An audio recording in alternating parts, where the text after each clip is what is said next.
sometimes it would just make sense if the bridge was, oh, there he is. Thank you, Mr. Really? Really? You're causing an earthquake? Please don't. Oh. Stop that.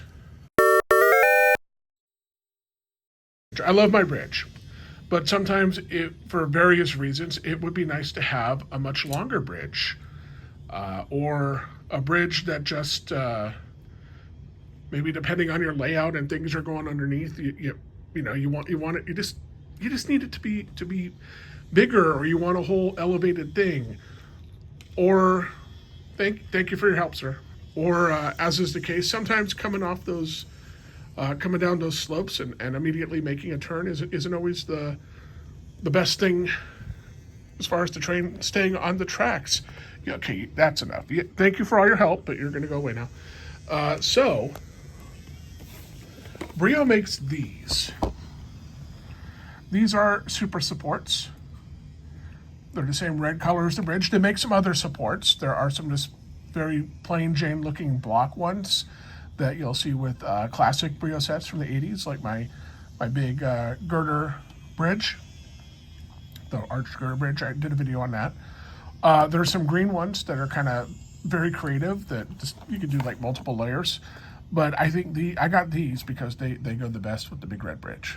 So let's set up some of these, and I'll show you what I'm talking about. Okay. These run about $14, and you get 2 of them in your package. I love that they have a Brio sticker on them. That's so old school. So maybe we don't like that downgrade right there. So we take that piece out, and let's remove a couple of these curves for the moment. So, got our bridge support. Connect that, and connect that. And this makes it very easy if you want to have a curve for your bridge. I think all the Brio bridges are always made up of straight pieces, but if you wanted to have a bridge with a curve, this is how you would do that.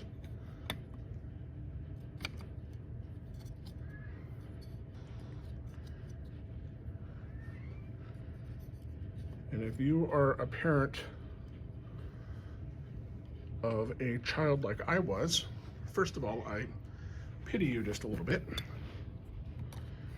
But in order to make my Brio sets more and more elaborate when I was growing up, I was constantly getting out all my sets of blocks and other toys, so I could more easily create whatever crazy layout I had in my head that particular day.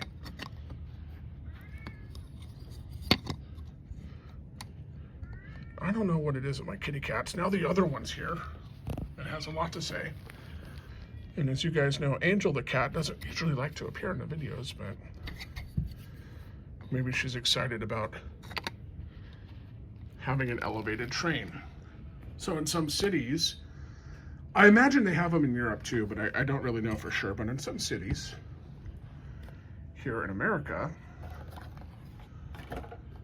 we have elevated trains.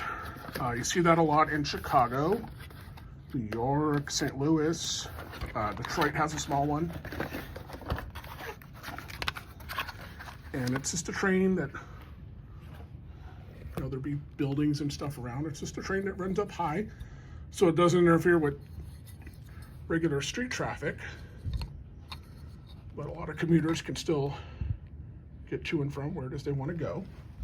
Okay, so now we're here. If I did this right, which is always questionable. Yeah, there we go. Let's get that into place. It's not always the easiest thing to do with one hand. All right, and there we are. So to do a 180,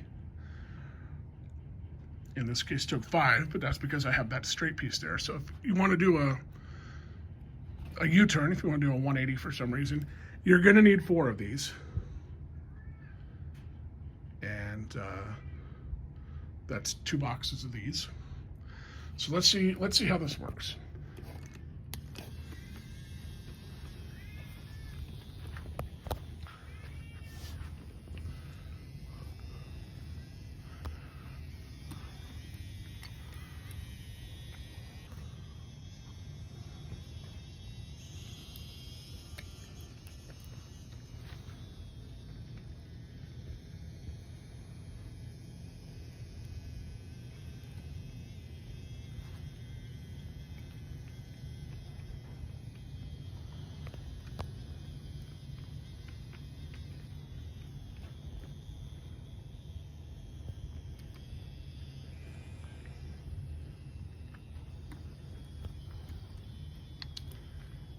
It seems to work just fine.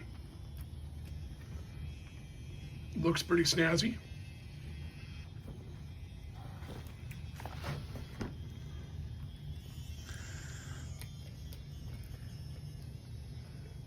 And of course, if you wanted to run another train under this part of the bridge, that would now be very easy to do.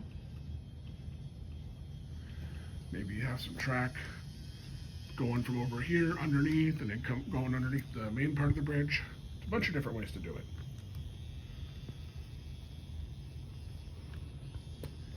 And it looks a whole lot nicer, and it lines up perfectly because it comes from Brio, but versus just using some blocks or something like that, this works really, really well, I think.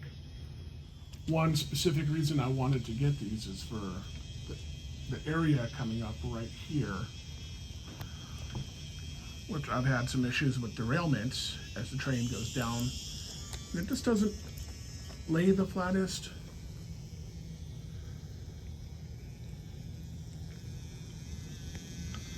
So let's turn the train around so we'll get an idea as to how it works going down on this. All right, so I've got the locomotive turned around. Going up was never a problem, it was coming down, but so now it'll travel around this way and go down, and instead of immediately making a curve, it'll go down and go straight. So that should mitigate any derailments as long as it's going in this direction. That should mitigate any derailments. But let's see how that looks. Let's make sure my theory is right. I have not recharged this rechargeable locomotive since I first reviewed it. I've been using it on and off for a couple months now. Not every day or anything, but I think it's finally starting to need to be recharged. Let's see here. Oh yeah, that's much smoother. It's a much nicer transition. This is definitely the way to go. So something I mentioned, like these are the old style Brio supports. And we'll get back to the new ones in just a second, but something you could do that I like to do back in the day. So if these kind of fit together like that, you got another one. So if you wanted to go up multiple levels, you could do that. If I can manage to figure this out with one hand. There we go. So if you wanted to make a crazy tall thing, you could do that. And the nice thing is, you can still do that with these too, which I was very pleasantly surprised. These actually, and in a way, these new ones are much, much better because those have a little tiny notch, but these have this nice plastic fitting on top. And they're not as prone to move around and stuff. So this, you can do that with these too. And it's actually quite a bit sturdier. So that's a big thing in favor of the new ones. So for the last two, I had to use, those are Brio supports, but they're from a very old set.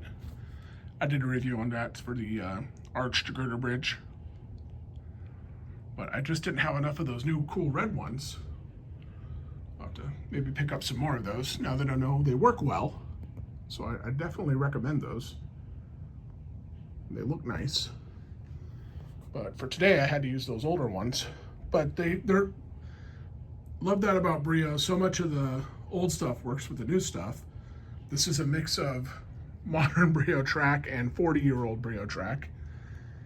And it all works together really nicely. I found very few things that are like classic 80s and 90s Brio that doesn't work with modern Brio. There's one or two exceptions, but for the most part, it all works marvelously well.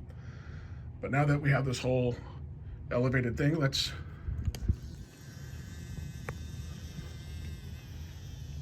there he goes. Getting low on batteries, I think. That's my fault, but I'll take care of that.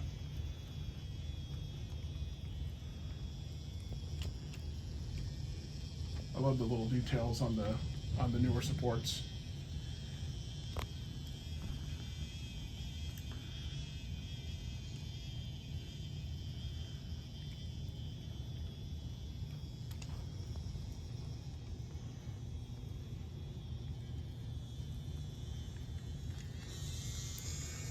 No goofy transition or derailment or anything like that. So if you just want a whole loop of track that's elevated, or if you just have limited space and you don't want it to go down and then suddenly make a curve, because it's certainly more prone to derailments that way, this is definitely the way to go.